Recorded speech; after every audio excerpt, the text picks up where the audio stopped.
where may I take the Passover with my disciples? He will take you up to a great room with a table and seats. And they made the Passover ready. He took his seat and the apostles with him. And he said, I have had a great desire to keep this Passover with you before I come to my death.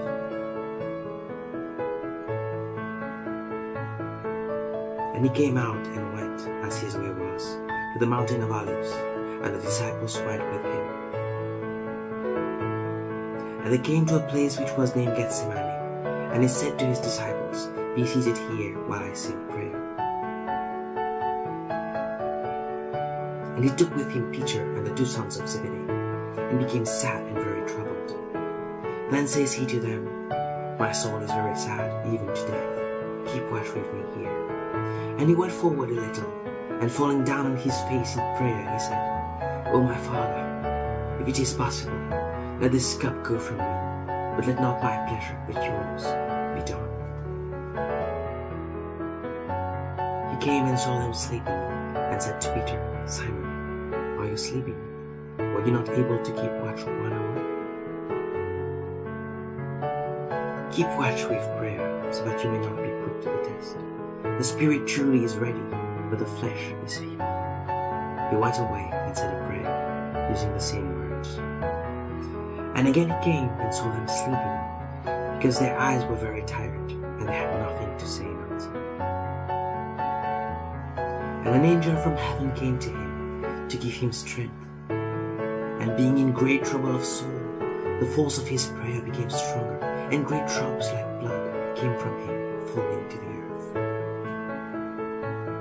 And getting up from prayer, he came to the disciples, and saw that they were sleeping for sorrow. And he said, Why are you sleeping? Get up, and give yourselves to prayer, so that you may not be put to the test. And while he was saying these words, there came a band of people, and Judas, one of the 12, was in front of them. And he came near to Jesus to give him a kiss. But Jesus said to him, Judas, will you be false to the Son of Man with a kiss? So again he put the question to them, Who are you looking for? And they said, Jesus the Nazarene. Jesus made answer, I have said that I am he. If you are looking for me, let these men go away. He said this so that his words might come true. I have kept safe all those whom you gave to me.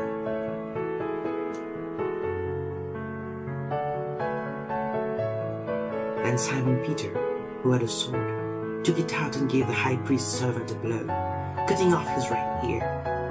The servant's name was Malchus. Then Jesus said to Peter, Put back your sword. Am I not to take the cup which my Father has given to me?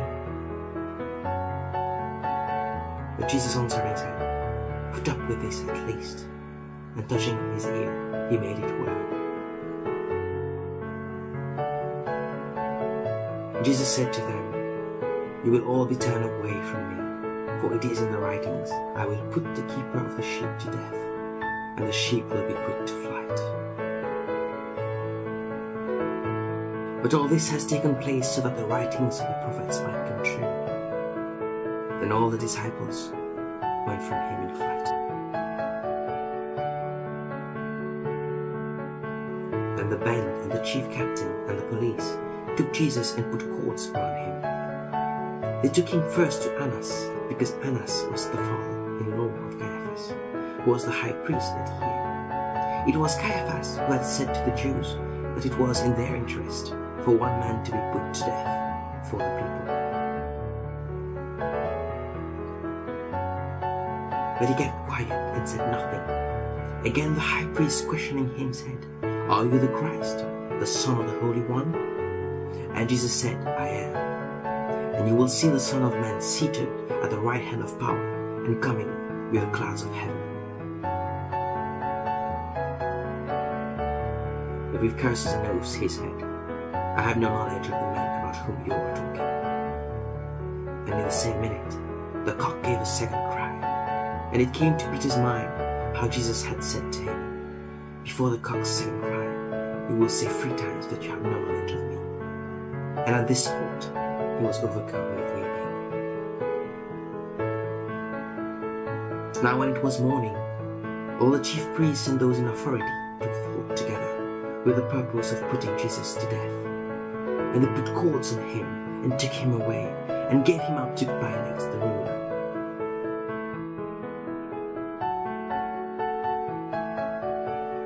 And Pilate said to the chief priests and the people, "In my opinion, this man has done no wrong."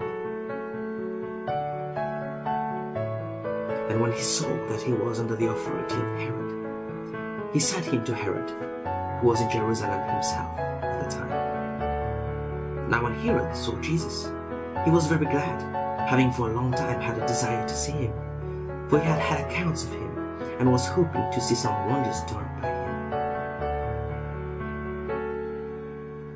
And Herod, with the man of his army, put shame on him, and made sport of him, and dressing him in shining robes, he sent him back to Pilate.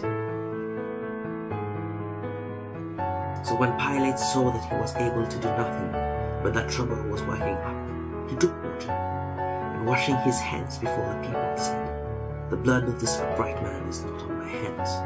You are responsible." And Pilate, desiring to do what was pleasing to the people, let Barabbas go free, and gave up Jesus, when he had been whipped, to be put to death on the cross.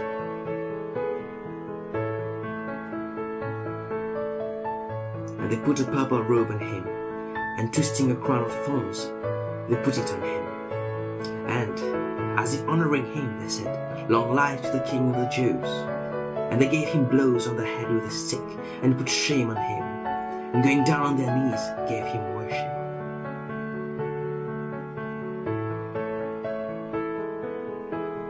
And when they had made sport of him, they took the purple robe off him, and put his clothing on him, and they took him out to put him to death on the cross. And they made one, Simon of Cyrene, the father of Alexander and Rufus, who was going by, coming from the country, go with them, so that he might take his cross.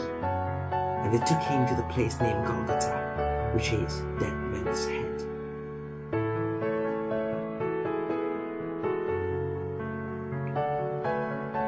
And they gave him wine mixed with myrrh, but he did not take it.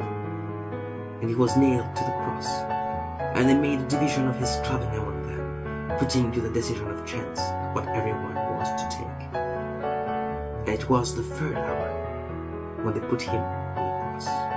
And the statement of his crime was put in writing on the cross, "The King of the Jews."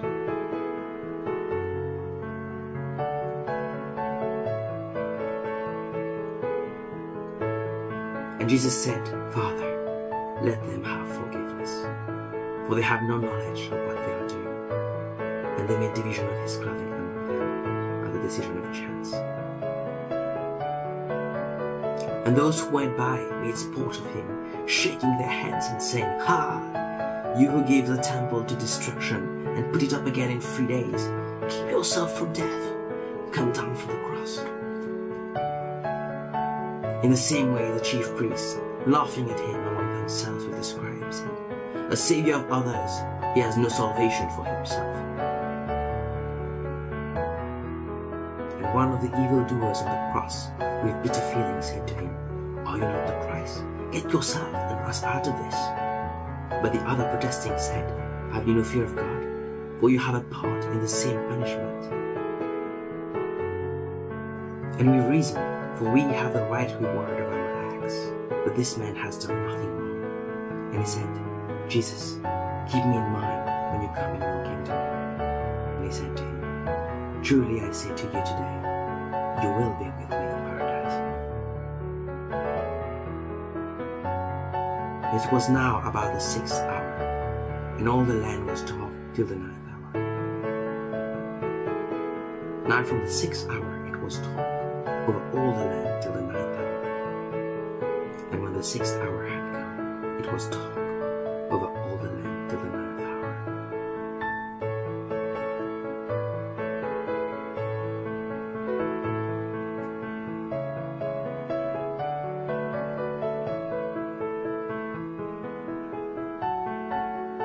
Now by the side of the cross of Jesus were his mother, and his mother's sister Mary, the wife of Clopas, and Mary Magdalene. So when Jesus saw his mother and the disciple who was dear to him, he said to his mother, "Mother, there is your son." And he said to the disciple, "There is your mother." And from that hour, the disciple took her to his house.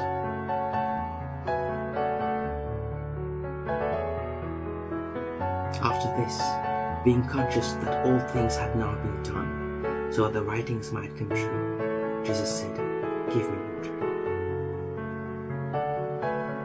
And about the 9th hour, Jesus gave a loud cry, saying, "Eli, Eli, lama sabachthani," that is, my God, why are you turned away from me?" And some of those who were nearby, hearing it, said, "This man is crying to Elijah." And one of them went quickly, and getting a sponge full of bitter wine, put it on a rod, and gave it to him for drink, saying, let us see if Elijah will come to take it down. Now there was a vessel ready, full of bitter wine, and they put a sponge full of it on a stick, and put it to his mouth.